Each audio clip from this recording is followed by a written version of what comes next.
श्री गणेशाय नमः. अवधूत चिंतन. श्री गुरुदेव दत्त. श्री स्वामी समर्थ. जय जय स्वामी समर्थ. देव म्हणतात, बाळा, माझा चमत्कारांचा आशीर्वाद तो प्राप्त करू इच्छितो. तू त्या समृद्धीसाठी प्रयत्नरत आहेस, मी जाणतो, आणि ती तुझ्याकडे पाठवण्यासाठी मीही तत्पर आहे. देव म्हणतात, तुम्ही केलेली कोणतीही सेवा वाया जाणार नाही. तुम्ही केलेले कोणतेही परिश्रम वाया जाणार नाही.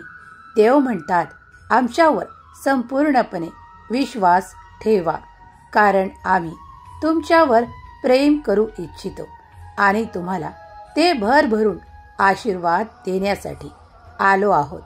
तुम्ही फक्त विश्वास करा. आपले कर्म योग्य रीतीने करत चला. तुम्हाला जीवनात काहीही कमतरता भासणार नाही. देव म्हणतात, बाळा, मी तुला आज सांगू इच्छितो, पुढील जो चमत्कारांचा आशीर्वाद प्राप्त करणारा भाग्यशाली आहे तो तूच आहेस. मी तुझी स्वतःहून निवड केली आहे. त्या योजनेसाठी मी तुझी निवड केली आहे. आता तू त्या हंगामात प्रवेश करणार आहेस, कारण मी तुझी निवड केली आहे. आता तुम्ही त्या पुढच्या गुरुवारची वाट पाहत आहात. त्या दिवशी तुमच्यासाठी ते सौभाग्य येणार आहे. ती ऐश्वर्यशाली आई माता महालक्ष्मी तुमच्याकडे प्रवेश करणार आहे. त्यासाठी तुम्ही जे काही घरामध्ये परिश्रम करत आहात, तुम्ही स्वच्छतेकडे लक्ष केंद्रित करत आहात, आम्ही जाणतो. तुम्ही त्या अलक्ष्मीला बाहेर काढू इच्छिता. तुम्ही जेव्हा स्वच्छता करता, त्याचप्रमाणे तुमच्या मनातही तुम्ही ते नकारात्मक विचार जे ठेवले आहेत त्यांना तुम्ही बाहेर काढावे. देव म्हणतात, बाळा, तू जसा या वेळेस घरातून जे तुझे निरुपयोगी वस्तू आहेत त्यांचा साठा तू बाहेर काढत आहेस, ते खूप वर्षापासून तुझ्या घरात नकारात्मक ऊर्जा निर्माण करत आहे. त्या गोष्टींना तू बाहेर काढून बाहेरची सकारात्मक ऊर्जा आत घेऊ इच्छितो. त्या अलक्ष्मीला बाहेर काढू इच्छितो आणि त्या लक्ष्मी मातेला आवाहनासहित घरात प्रवेश करवू इच्छितो. त्यासाठी तू जे काही प्रयत्न करत आहेस ते तुझ्या कर्मामुळेच तू प्राप्त करणार आहेस. देव तुला तो भरभराटीचा आशीर्वाद देण्यासाठी तत्पर आहेत. या क्षणापासून तुमची ती भरभराट होण्यास सुरुवात होणार आहे. देव म्हणतात, जसे तुम्ही घरातून ज्या निरुपयोगी वस्तू काढू इच्छिता, त्याप्रमाणे देव तुमच्या मनातून ते नकारात्मक विचार, त्या नकारात्मक कल्पना तुमच्यातून काढू इच्छितात आणि तुम्हाला देखील अंतर्मनातून स्वच्छ करू इच्छितात. जसे एखादा आरसा पुसल्यावर लख्ख आणि प्रकाशित दिसतो, त्याप्रमाणे देव तुम्हाला बनवू इच्छितात. देव म्हणतात, बाळा, तुम्ही नुसतंच अकर्मी राहून ते आमचे चमत्कारांचे आशीर्वाद प्राप्त करू शकत नाही, हे तुम्हाला संपूर्णपणे माहीत आहे. देव म्हणतात, मला माहीत आहे की तू ते प्रयत्न करत आहेस आणि त्या आशीर्वादांची वाट पाहत आहेस. जो कोणी परिश्रम करून त्या आमच्या चमत्कारांच्या आशीर्वादांची वाट पाहत आहे, त्यासाठी ते नक्कीच घडणार आहे.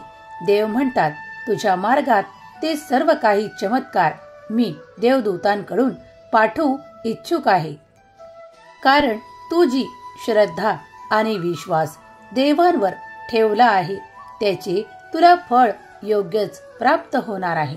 देव म्हणतात, बाळा, तू जसा अध्यात्माकडे वळाला आहेस तेव्हा तुझे भाग्य तू अधिकाधिक उज्ज्वल करण्यासाठी प्रयत्न करत आहेस. तुम्ही जेव्हा श्रद्धेने भगवंताला आशीर्वाद मागण्यासाठी देवांना नामस्मरणाद्वारे तुम्ही जी काही प्रार्थना करता, ती सर्व काही प्रार्थना स्वीकार केल्या जात आहे. देव म्हणतात, अरे बाळा, आज मी तुला आनंदाची बातमी देण्यासाठी आलो आहे. येणारा काळ तुझ्यासाठी चमत्कारासोबत खूप काही घेऊन येणारा ठरेल। देव म्हणतात, तुझा विश्वास आहे ना, मग ते तुझ्यासाठी नक्कीच घडणार। देव म्हणतात, विश्वास ठेवा, थांबा, कुठेही जाऊ नका। हा संदेश शेवटपर्यंत ऐका, कारण याकडे जर तुम्ही दुर्लक्ष केले तर तुम्ही खूप काही गमावून बसाल। देव म्हणतात, मी तुमच्या पर्यंत आज आलो आहे ते तुमचे अभिनंदन करायला, कारण बाळा, तू या कामासाठी खूप काही वेळ दिला आहे, खूप काही कष्ट केले आहेत। आता त्या कष्टाचे सोने होण्याची वेळ आली आहे, तेव्हा ते कार्य तुझे मार्गी लागणार आहे। तू भाग्यवान बनणार आहेस, कारण तू तुझ्या भाग्याचा निर्माता झाला आहेस। देव म्हणतात, जेव्हा जेव्हा तुम्ही कर्मांना प्रधान मानून देवावर विश्वास ठेवून ते कर्म करता आणि त्यात यशस्वी होण्याची तुमची खात्री पडते की आता मी जे कर्म केले आहे ते मी देवाच्या स्वाधीन करतो आणि देव त्यात मला नक्कीच यशस्वी करतील, हा जेव्हा तुम्ही मनातून संकल्प करता तेव्हा देव तुम्हाला ते चमत्कारिक आशीर्वाद पाठवायला तयार असतात। ते तुम्ही स्वीकार करायला तयार आहात का? देव म्हणतात, बाळा, आज मी तुझे अभिनंदन करायला आलो आहे, कारण हा सुखाचा काळ तूच निर्माण केला आहेस तुझ्या कर्मांनी। कारण जो कोणी आपल्या कर्मात लक्ष केंद्रित करतो आणि काही नियोजन करून त्या कर्मात मन लावून ते कार्य योग्य वेळेत पूर्ण करतो, त्याला ती समृद्धी प्राप्त होतेच, यात शंका नाही। तूही ती स्वतःकडे आकर्षित केली आहे तुझ्या कर्मांद्वारे आणि देवावर विश्वास ठेवला आहे, तेव्हा देव तुला ते घवघवीत यश प्राप्त करून देण्यासाठी, तुला तो आशीर्वाद देण्यासाठी स्वतः आले आहेत। आता देव तुझे अभिनंदन करू इच्छितात, कारण तू ते प्राप्त करण्याच्या योग्य ठरला आहेस। देवाने तुझी निवड केली आहे, आता तू त्या पुढील स्तरावर जाण्यासाठी योग्य ठरला आहेस। देव म्हणतात, बाळा, तुला जर अनुभव घ्यायचा आहे की मी तुझ्या जवळपास असतो, तू जेव्हा जेव्हा नामस्मरण करतोस, तुला माहित आहे का, त्या क्षणाला देखील मी तुझ्या जवळपास असतो, याचा अनुभव तो कित्येकदा केला आहे। तो तुला दिव्य सुगंधाच्या रूपात प्राप्त होतो। कधी तुला एखादे फूल पाडून मी संकेत देत असतो, कधी मी तुझ्या एखाद्या मनातल्या इच्छेला त्वरितच पूर्ण करत असतो। हे संकेत असतात बाळा की आम्ही तुझ्यावर प्रसन्न आहोत आणि तू केलेली सर्व काही निष्ठावान भक्ती माझ्या चरणापर्यंत येत आहे। तुम्ही जी काही सेवा करता, मना भावाने श्रद्धेने आमचे नामस्मरण करता, तेव्हा तेव्हा आम्हीही तुमच्या जवळपास राहून तुम्हाला ते संकेत, ते शुभ संकेत देत असतो। तुम्हाला ओळखायची ती गरज असते। देव म्हणतात, जो कोणी ओळखतो तो आमच्यावर विश्वास ठेवतो, त्यालाच आमचे अनुभव प्राप्त होतात। देव म्हणतात, श्रद्धा इतकी बळकट ठेवा की कोणीही तुमच्या श्रद्धेला धक्का देऊ शकणार नाही। देव म्हणतात, जेव्हा तुला काही अनुभव यायला वेळ लागतो तेव्हा घाबरून जाऊ नको, कारण माझा कृपेचा आशीर्वाद निरंतर तुझ्या सोबतच असतो। बाळा, कधी कधी आम्ही तुझी परीक्षा देखील पाहत असतो। बाळा, आम्ही तुझ्यावर खूप प्रेम करतो। तुझी कोणतीही कठीण परीक्षा आम्ही घेऊ इच्छित नाही। अरे, कधी कधी जसे आई आपल्या बालकाची थोडीफार गंमत घेत असते, तशीच आम्ही सुद्धा तुझी गंमत पाहत असतो की तू या कर्मात कोणत्या रीतीने प्रयत्न करून पुढे जाऊ इच्छितो, तू त्या कर्मात किती मन लावून पुढे जाऊ इच्छितो, ते तुझ्यासाठी योग्यच असते। तेव्हा आम्ही तुला ते प्रदान करत असतो आणि तुझी थोडी गंमत घेत असतो. बाळा, विश्वास कर, तुला ते योग्य ठिकाणी पोहोचवण्यासाठी आमचा एक केलेला प्रयत्न असतो. देव म्हणतात, तुम्ही आम्हाला स्वामी माऊली म्हणून हाका मारताना मग आपल्या आईवर संपूर्णपणे विश्वास ठेवा. तुम्ही आम्हाला ब्रह्मांड नायक म्हणताना मग तेव्हा आमच्यावर संपूर्णपणे विश्वास ठेवा. तुमचे भलेच होणार आहे, तुमचे कल्याणच होणार आहे. पाहून दुर्लक्ष केले नाहीस, फार बरे केलेस. बाळा, तुझा आता या क्षणापासून तो शुभ काळ सुरू होत आहे. आता कसलीही चिंता करत वेळ घालवत बसू नको, कारण मी तुझा पिता, मी तुझा स्वामी तुझ्यावर प्रसन्न आहे. आता तुला जे काही मागायचे ते माग, मी तुला ते त्वरितच प्राप्त करून देईल. तुझी मोठ्यात मोठी इच्छा मी पूर्ण करायला जात आहे. तेव्हा आता मनाला निशंक कर. हम गया नहीं, जिंदा है या वाक्याचा तुला आता वारंवार प्रचिती यायला सुरुवात होईल. देव म्हणतात, माझं लक्ष माझ्या बाळांवर नेहमीच असतं. बाळा, मी तुला कधीही आणि कोणत्याही ठिकाणी एकटे सोडत नाही. तुम्ही आम्हाला ब्रह्मांड नायक म्हणताना मग या ब्रह्मांडधीशावर आपला विश्वास संपूर्ण ठेवा, कारण तुमच्यासाठी जे सर्वोत्तम आहे तेच तुम्हाला देण्यात येणार आहे. देव म्हणतात, मी तुझ्यासाठी असे गुंतागुंतीचे काहीही तुझ्यापर्यंत येऊ देणार नाही, ज्यामुळे तुझा गोंधळ वाढेल. बाळा, मी तुझ्यासाठी ते सर्वोत्तम आणि सुटसुटीत असे कार्य निवडले आहे, ज्यामुळे तू तुझ्या परिवारासोबत आणि उन्नतीसोबत आनंदित राहू शकशील. तुझी प्रगती उत्तरोत्तर वाढत जाईल. देव म्हणतात, बाळा, येणारा काळ तुझ्यासाठी सुखांनी ऐश्वर्यांनी बहरणारा ठरेल. तुझे जीवन उच्च स्तरावर जाणार आहे.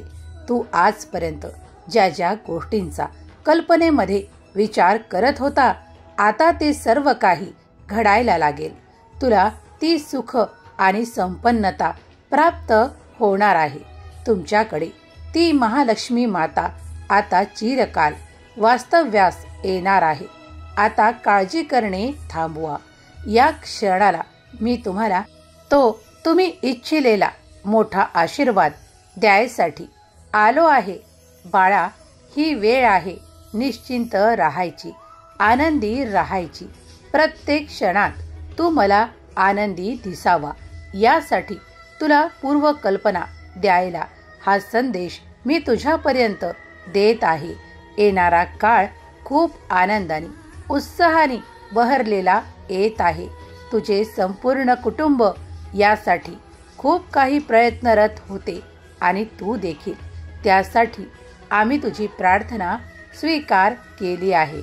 आता पुनश्च तुझे अभिनंदन करतो की तुझा तो सुवर्ण काळ आता तुला प्राप्त होणार आहे.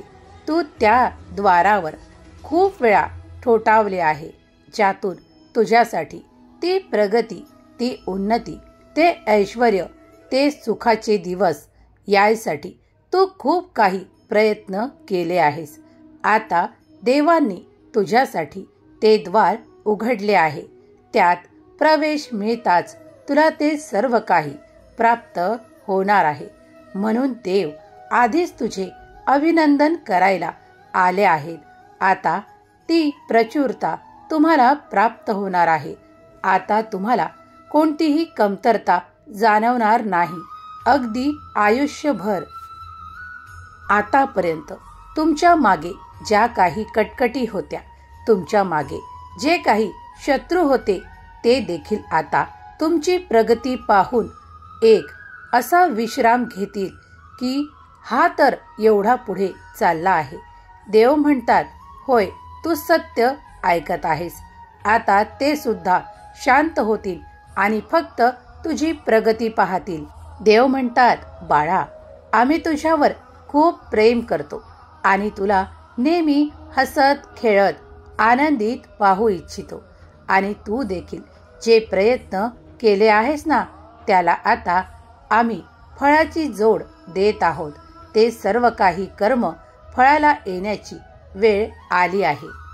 देव म्हणतात, येणारा पुढचा हप्ता तुझ्यासाठी असं काही भाग्योदय ठरणार आहे की तू ज्याची आजपर्यंत कल्पना देखील केली नव्हती ते सौभाग्य तुला प्राप्त होणार आहे. ते ऐश्वर्य तुला प्राप्त होणार आहे. आता मनाला निशंक कर. नामस्मरणाला कधीही सोडू नको, कारण त्यामुळेच तू आमची प्राप्ती केली आहेस. देव म्हणतात, तुला येता काळ इतका सुखाचा आणि परिपूर्णतेचा असेल की तुझे मन देखील खूप काही प्रफुल्लित होईल आणि शांत होईल की तुला जे काही आजपर्यंत लागत होते ते सर्व काही तुझ्या जवळ असेल. ते ऐश्वर्य तू प्राप्त करशील. आता तुला कोणतीही कमतरता जाणवणार नाही. संपूर्ण आयुष्य सुखाने व्याप्त होईल. तुझ्या जीवनातील संपूर्ण कालखंडातील सर्वोत्तम काल तू मानशील आणि देवांचे आभार देखील मानशील, यात मला खात्री आहे. देव म्हणतात, आम्ही तुझ्यावर आमच्या प्रेमाचा आणि आशीर्वादांचा वर्षाव करू इच्छितो. त्यात तू संपूर्णपणे न्हाऊन निघशील. देव म्हणतात, आम्ही तुझ्यावर ते प्रेमाचे वर्षाव करू इच्छितो आणि तू मागितलेले प्रेम सुद्धा तुला भरभरून प्राप्त होईल. या आनंदासोबत तुला मनशांती सुद्धा प्राप्त होईल, कारण तू यासाठी खूप काही परिश्रम घेतले आहेत. देव म्हणतात, आता ती फळं घेण्याची वेळ आली आहे. देव म्हणतात, तुझी मोठी इच्छा पूर्ण करण्यात येत आहे. तू आणि तुझे संपूर्ण कुटुंब आमच्या आशीर्वादांनी परिपूर्ण आणि सुखी व्हाल. तुमचे कल्याण होईल. श्री स्वामी समर्थ. जय जय स्वामी समर्थ. श्री स्वामी समर्थ. जय जय स्वामी समर्थ. श्री स्वामी समर्थ. जय जय स्वामी समर्थ. श्री स्वामी समर्थ. जय जय स्वामी समर्थ. श्री स्वामी समर्थ. जय जय स्वामी समर्थ. श्री स्वामी समर्थ. जय जय स्वामी समर्थ. श्री स्वामी समर्थ. जय जय स्वामी समर्थ.